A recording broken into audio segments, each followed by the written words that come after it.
Hello, welcome to the PurplMatterPodcast with your host Amina Naor. And today we will be doing a podcast, not a vlog. And our podcast is basically just going to be centered around like life in general and all the juicy good things that come with it. Before I get into everything, hold on.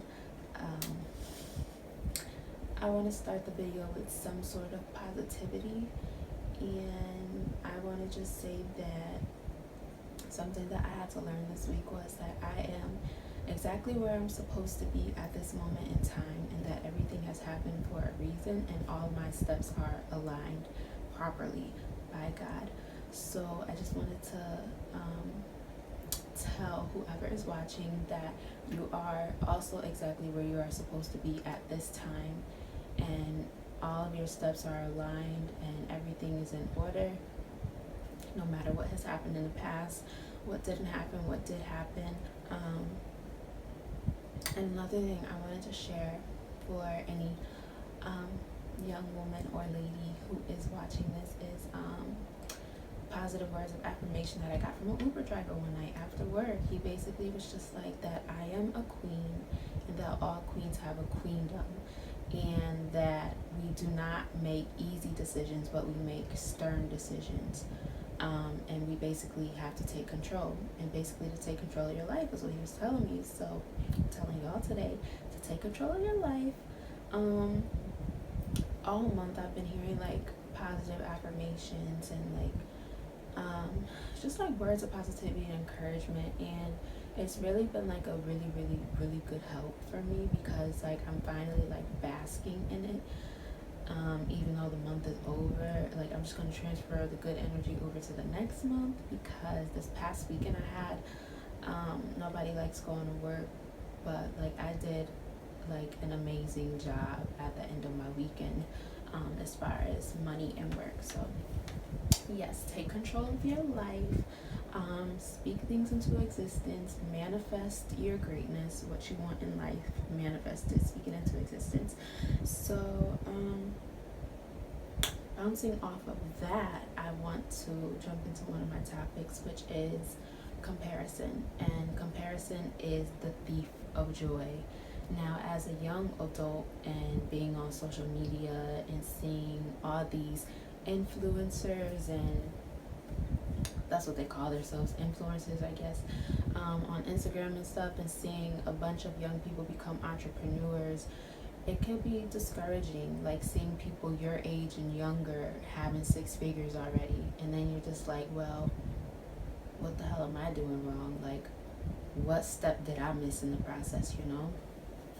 And I just wanted to say that never compare yourself, because you will get there one day, however it may be, however long it takes. Like everybody's steps are aligned, so don't compare yourself, because that is one big issue that I have had and still have a little bit, but like I'm just learning to live in the present and not focus on what went wrong, not live in the past, and not like worry about my future, but not like put so much pressure on myself if something doesn't go right, you know? And with that, I also want to talk about mental well-being and just wellness in general. I believe I saw something before that said 18 to 32 years old is like the age group that is like the most stressed at this time, and it's because of like multiple things, and majority of the things come from just like society pressure, you know, the pressure to be great, the pressure to go to school, well, go to college, not go to school, go to college and get a good job and things like that. So like I am 20 years old, so I do fall in that age gap, and like I think it's important that we take care of ourselves and our mental health, especially us Black people, that we take care of our mental well-being, and if we need help, speak up, you know. Bouncing off of that, I want to get into anxiety and coping mechanisms. Now, I believe that everybody has like some sort of anxiety. Like, anxiety is normal, but some people also have levels of anxiety that cripple them. So, for example, everybody gets anxious about like speaking in public or speaking in very, very big groups. I get very anxious about that. I'm still kind of scared to speak in really big groups of people. Um, so I believe that is something that makes everybody anxious. But as of lately, I haven't really been having a bunch of anxiety about anything, because like I'm like learning to just let go of stuff and focus on the now, you know, because my anxiety comes from just overthinking and thinking like, what if I did this, or thinking like, how am I going to do this? That's what my anxiety comes from. So I've just been learning to not do that, I guess, and like try and keep my focus on one thing.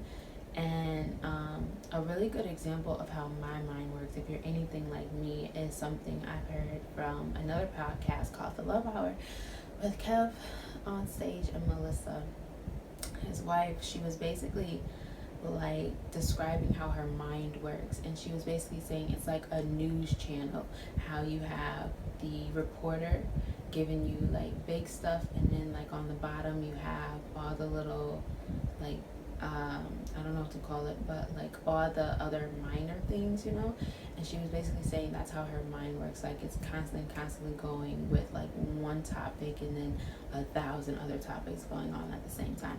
And that was just like the perfect example, because I know I'm not the only person who like thinks like that, and like I'll be thinking about 18,000 different things that have like zero correlation, and then like I overthink, and then I start to worry myself, and then like it just sucks. It really just sucks. And then you get sad, and then you get mad, and then like you shut down, and none of that's good. So I believe the best way to deal with that is like finding healthy coping mechanisms. Obviously, the first would be to admit to yourself that like, okay, something is wrong. Like, what can I do to fix this? Second, I would say talking to somebody, not necessarily seeking out therapy, because you know most people just be like, oh, nothing's wrong with me, or I'll get over this, or I can fix this myself. And I've tried to do that myself. It's basically like self-medicating, and it really, really doesn't work. It just makes things worse. So you don't have to seek therapy, but I do suggest speaking to somebody. Like I listen to a lot of people's problems. I do, and like I don't really try to give advice on anything unless like I feel it's needed, or like I feel the need to say something, because most people really just want you to listen. So finding somebody that will just like listen to you, because like just like getting it out helps.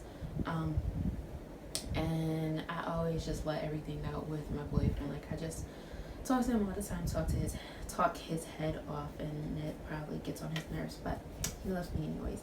And another thing, get you a journal. Literally I write like every single thing in this journal, and it has helped me a bunch. Like, it helps me to stay focused on what I should be doing, what I could be doing, what I need to do, you know. So getting a journal also helps. Physically getting your hands on something you can organize. You cannot get in your brain and organize things around. You can try, but you can't physically get in your brain and organize things around. So organizing your room, your house, something you can physically get your hands on can also help. I would also say listening to music, because music is therapy. And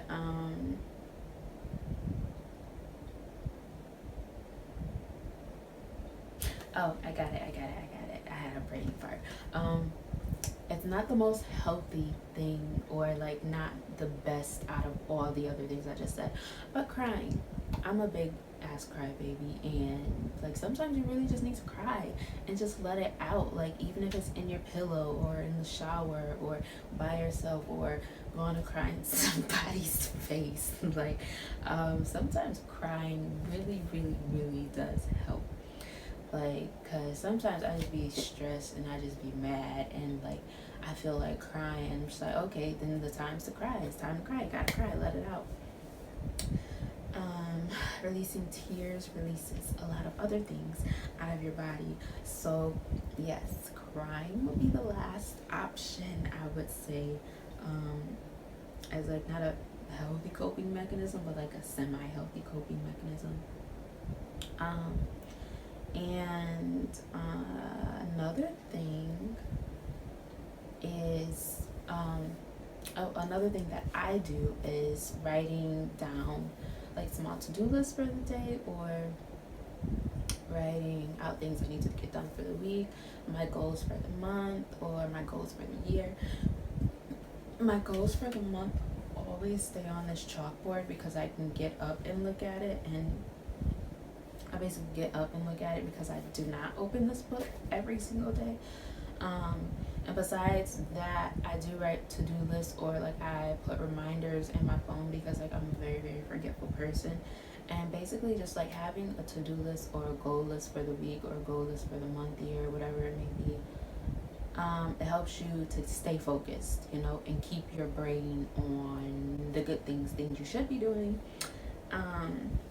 So yes, doing that also helps. And I actually got the like daily to-do list idea from Kayla Jones. That's her name on Instagram, and she also has a brand named Female Genius, and I love it. I love everything she stands for, and y'all should definitely check her out if you can.